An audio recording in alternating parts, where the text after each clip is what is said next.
గ్లాస్తో కేకులు పెట్టించేలా, గ్లాస్తో క్లాప్ కొట్టించేలా, పానకం తాగే రోజు పూనకాలు వచ్చేలా ఉండబోతున్నాయి.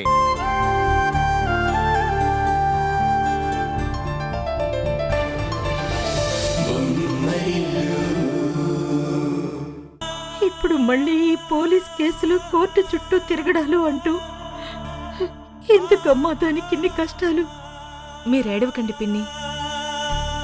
ఆ నిషా కావాలని అన్ని అబద్ధాలు చెప్తుంది, డ్రామాలాడుతుంది. ఆ నిషా చెప్పేవి అబద్ధాలని, ఆడేవి డ్రామాలని మనకు తెలుసమ్మా. కానీ చట్టానికి కావలసినవి సాక్ష్యాలు. అన్నీ సర్దుకుంటాయి పిన్ని. మీరు మాత్రం బాబాయ్ గారికి ఈ విషయాలన్నీ చెప్పి కంగారు పెట్టకండి. ఇక్కడ ఉషాకి మేమున్నాం. తనని కంటికి రెప్పలా చూసుకుంటాం. మీరు ధైర్యంగా ఉండండి.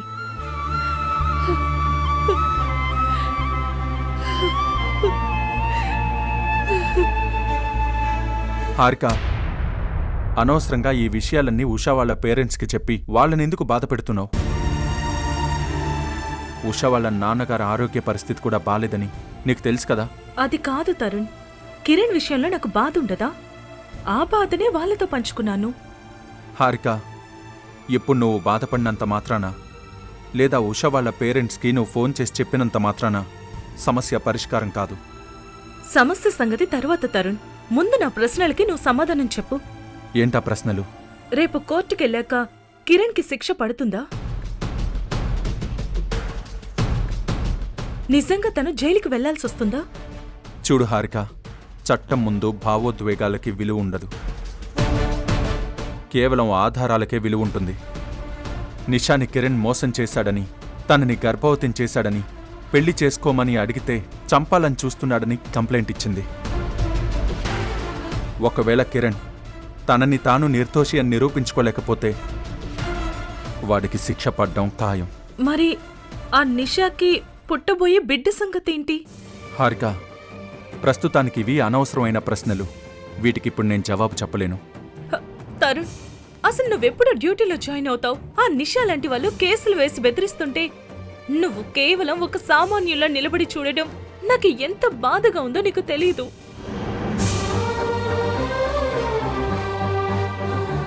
నీ ఆవేదన నాకు అర్థమవుతుంది హారిక. నేను డ్యూటీలో లేకపోయినా కిరణ్ని కాపాడడం కోసం నేను చేయగలిగినంత చేస్తాను. నువ్వు ధైర్యంగా ఉండు, అంతా మంచి జరుగుతుంది.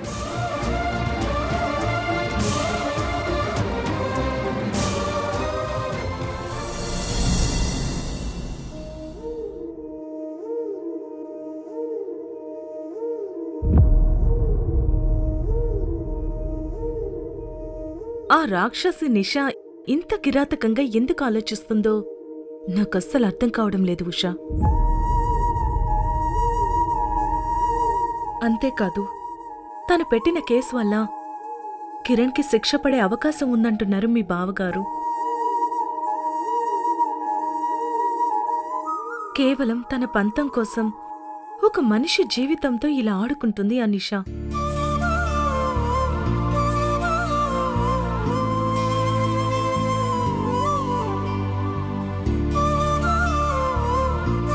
మన కళ్ళ ముందే మన బిడ్డ జీవితం మంటల్లో కాలిపోతుంటే మనమేం చేయలేమా? తన నిర్ణయాల్లో ఎవరూ జోక్యం చేసుకోవద్దని తనే గీత గీసుకుని కూర్చుంటే మనం ఆ గీత దాటి ఎలా వెళ్ళగలం? ఏం చేయగలం? నేనేమని చెప్పనక్క, ఈ పరిస్థితిని నేను కోరి తెచ్చుకోలేదు. నా కళ్ళ ముందే అన్నీ జరుగుతుంటే నేనేమీ చేయలేకపోయాను. ఒక ప్రేక్షకురాలిగా మిగిలిపోయాను. అక్కడ జరుగుతున్న నాటకాలన్నీ తెలిసి కూడా మనం ఎలా ఊరుకోగలవండి? మీరు తేజ అన్నయ్య గారితో మాట్లాడి ఏదో ఒక పరిష్కారం చూపించమని అడగొచ్చు కదా. ఉషని తన కూతురుగా నమ్మే మనిషి దగ్గర నా కూతురు జీవితం గురించి నేనేమని అడగను?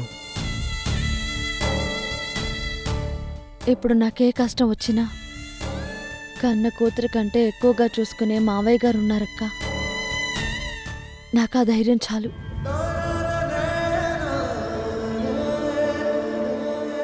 ఇక మనసు పక్కదారి పట్టినప్పుడు, ధైర్యం కోల్పోయినప్పుడు నన్ను నేను కూడబెట్టుకోవడానికి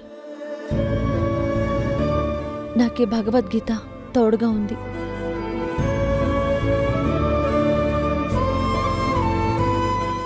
ఇందులో ప్రతి శ్లోకం నా గుండె చప్పుడుని సరిచేస్తుంది. గెలుపు ఓటముల గురించి కాకుండా కర్తవ్యం గురించి ఆలోచించమని ఇది నాకు గుర్తు చేస్తుంది.